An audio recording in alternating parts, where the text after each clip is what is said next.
She's spent nearly 3 decades connecting visionary leaders with the talented people who have helped them turn big visions into billions of dollars in value. She has a passion for building winning teams and is a serial entrepreneur herself. Donna White is the founder and CEO of August Venture Talent and August Executive. And if meetings were an Olympic sport, she'd have the gold. But even she has had a few disasters. Let's find out about her worst meeting ever.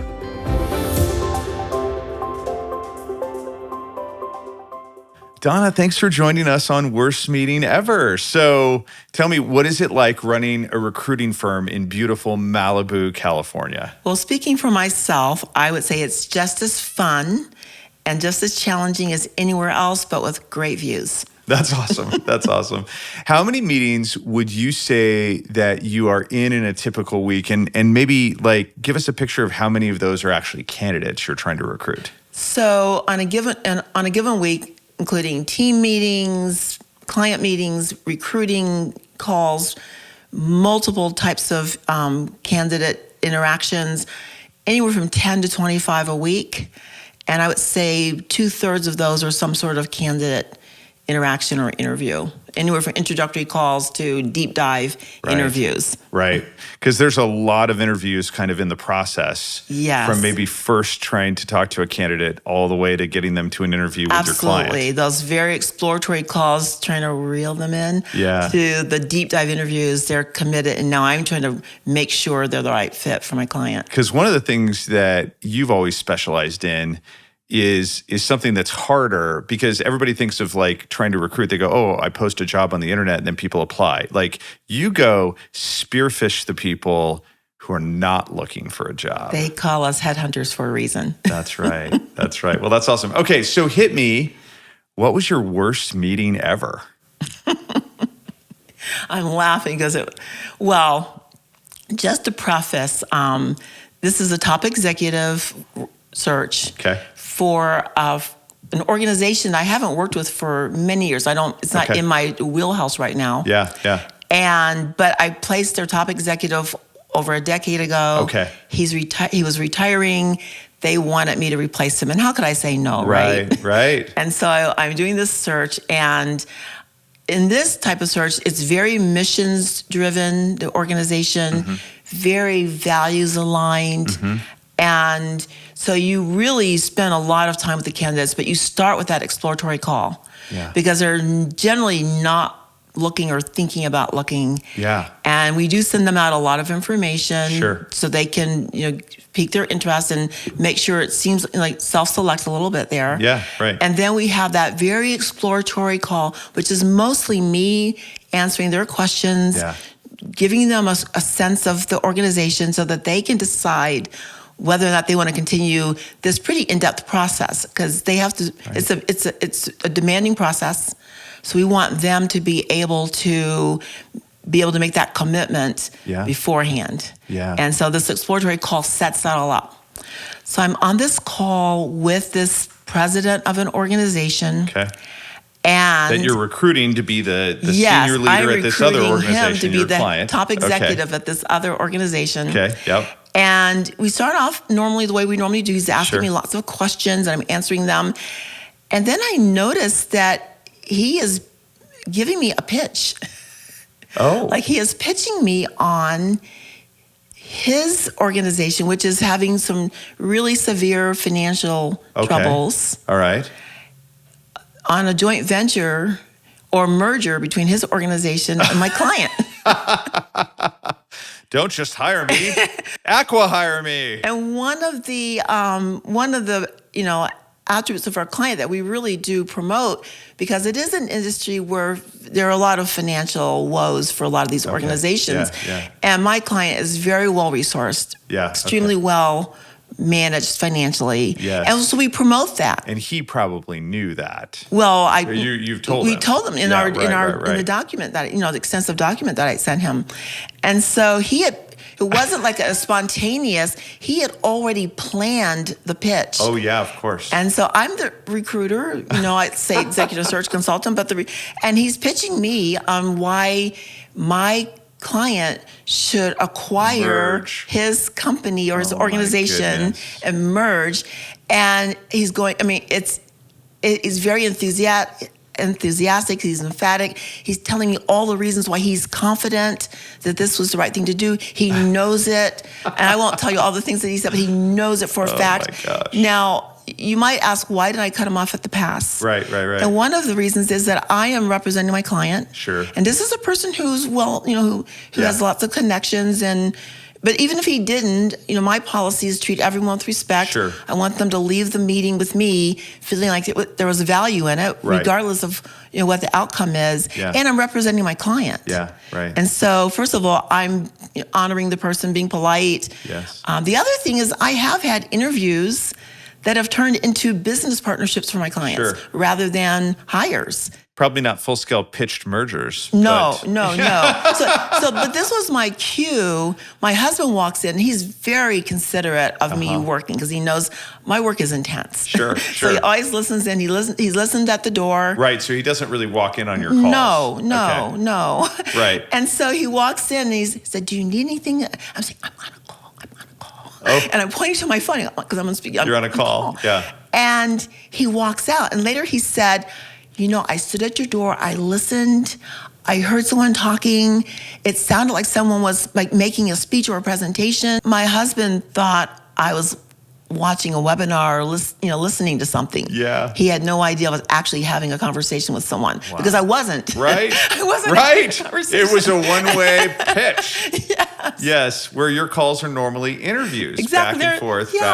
Yes. Yeah. Yes. So that was so I eventually did help him to understand that this would probably not be an alignment, first of all, and not what I'm charged with or what my client is even looking at right now. Right. But really, I did learn through his pitch that there was so little alignment between the two organizations. It wasn't going to work anyway. Yes. And so how did he take the news that like this is not going to happen?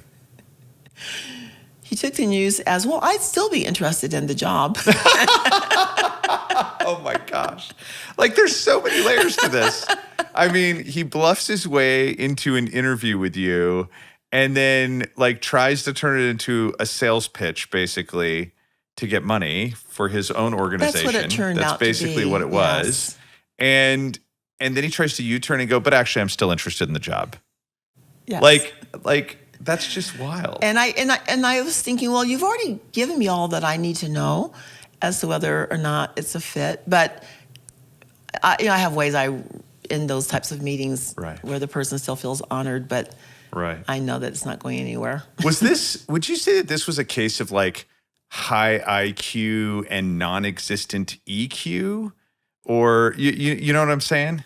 Yes. This person was brilliant. Okay. Or he is. I'm sure he still is. Brilliant. Yeah. Brilliant person. Yeah. But just... Yeah, PhD and no self-awareness. Okay, one of the questions I'd love to ask about this, because I just think it's a funny one, is if this meeting were a movie, what movie would it be? I want to say Accidental Tourist, but I don't know.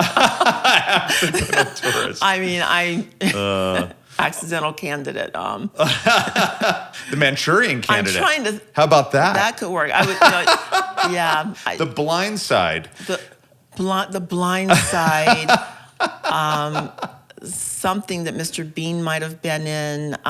That's hilarious. That's good. The Manchurian Candidate married up with Mr. Bean. That's a Hollywood script right there for you. Okay, so let's flip the coin. Tell us about the best meeting you've ever been in. Okay, so I thought really hard about this because, and you'll understand why when I tell you, do I use this as an example, but it was far and away the best example I could think of. Okay. And you know me, I don't lie, so I am not just making this up. Sure. But it was when you and I met in December to talk about what you were doing with Contio. Okay. Wow. It was, you sent me the materials ahead of time that I needed to just enough understanding, definitely piqued my interest so that I could have good questions to ask you. And then we sat in your office. you gave me a pitch. No, you gave me a presentation. I'm taking notes as I'm thinking, I should use this approach. And there was a lot of you definitely were making a presentation because you're laying out. I'm showing you what the company's story is going to be. Yes. Yeah. I leave that meeting understanding the mission, the values, what I needed to look for in candidates, the landscape of what, the tech scene in Boise. But there was a lot of interaction and back and forth. I asked, but I was prepared to ask you the right questions because of what you'd given me ahead of time. Yeah. And I left that meeting so excited. Wow. And enthusiastic. And, we worked together before. For sure. And I was thinking, how do you top Riscalize / nitrogen? And I'm not, I don't want to say this is top. I've said that before too. And I thought, this is going to be amazing. This is amazing. I am so ready to go out there and find people for this. Well, I got to say, I did venture. not thank you, and I did not expect to be the subject of your answer. But that's super kind. But I suppose if we're going to kill broken meetings, we should be decently good at running brilliant ones. Well, that's what I thought. Yeah. I left there thinking, what better person to build a company around? And you were at that time, you didn't have the kill broken meetings, but to make meetings a force for good. I think that's what you were saying. Yeah, that's right. I thought that's right. They're in the right hands. Oh, that's awesome. That's awesome. What do you think, let's double click on that for a minute and think about some of the key elements that for you were there that kind of made it a great meeting. I would say, first of all, the lead up, the preparation, the materials that you sent me. I came into the meeting ready to have a conversation. And so then when you presented additional information, and you're very efficient with the information that you provide in any setting I've seen you in. You don't waste people's time, And so in the meeting itself, you presented me, with all the enthusiasm, which I'm sure was genuine, all the vigor and just the vision was pouring forth from you and the sense of mission. But I saw your enthusiasm, the preparation that you had given me ahead of time, and your preparation. I didn't expect that you'd have a deck, with all this information, with comprehensive enough so I had a really clear understanding of what we were building. But there were no extraneous details there. At the core, when you're starting a new company, a big part of doing that is storytelling. Is being able to really understand like the vision of what you're trying to accomplish and work backwards to how you're going to get there, right? And so, I did have a built-in advantage. I just really wrapped up the process of raising the capital for the business. And so, you basically your first stint of storytelling is a little bit rough, but, once I worked out the rust, I'd done it probably, 20, 25 times. And so that was fortuitous. The other thing that comes to mind for me is a big part of why we're building Contio is because I've never yet seen like a great meeting, that kind of meeting that you're talking about that's just electric and electric, word. And it's just like everything's clicking and there's a meeting of the minds and great alignment. I've never seen a meeting like that without a ton of preparation. And, what I've found reading a lot of the research is most experts will say it takes about 3 times, like whatever amount of time you have allocated for the meeting, you have to spend 3 times as much time in preparation to make it that great. Right? Absolutely. And so really the vision Contio has can be boiled down at one level to let's build AI that takes 95% of the work out of those 3 hours for a 1-hour meeting, right? Exactly. We can make every meeting great if we cannot make it so much work to be prepared for a great meeting like that. Right. And, you've hired hundreds of people by now. And so Not at Contio, just to be clear. No, not at Contio. But in my career, yes, and with so your help. And so you know what it takes to attract the caliber of candidate that you want to hire. Yeah. And you talk about storytelling. A lot of what I have to do is I have to tell your story. Right. I mean, narrative recruiting is one of the terms that I've been hearing lately. Yeah. And I left, and we had other follow-up conversations, Sure. but I left with the ability to tell your story. Right. I had what I needed. Yeah, that's awesome. And I remember leaving that meeting equally enthused and just thinking, man, this is going to be great. Like Donna's 100% going to be able to kill it in helping us assemble this elite team. And you have, we have this team of 10. It is. Well, you're one of the 10. So. Well, thank you. But the group that we worked together to assemble over this past year is just, some of the highest density of talent I've ever had the chance to work with in my career. Like, it's super interesting.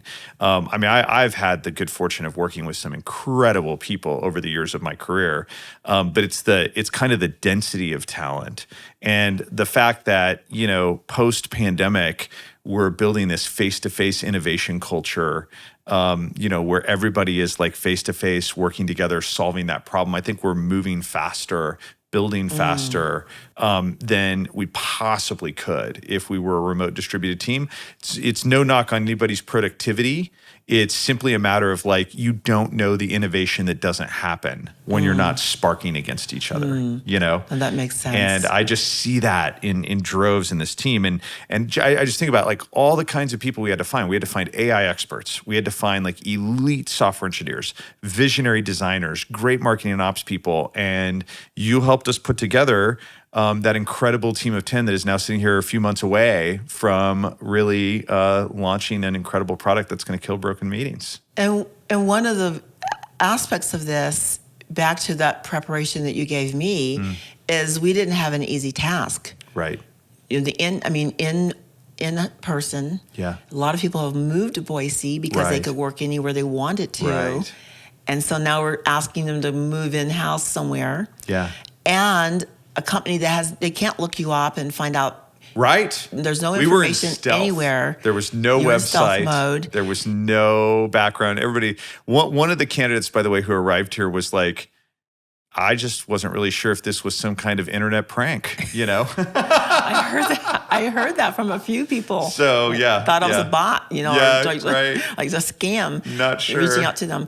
But so that's, again, where that preparation really equipped me to go into an almost impossible situation in some ways and find the people that you're talking about. And find some amazing some of the best people I've ever had the privilege of recruiting, and that's saying a lot. That's saying a lot, that's for sure. Well, Donna, this has been an absolute blast. Thank you so much for joining us. Thank you for being so generous with your time. Oh, my pleasure.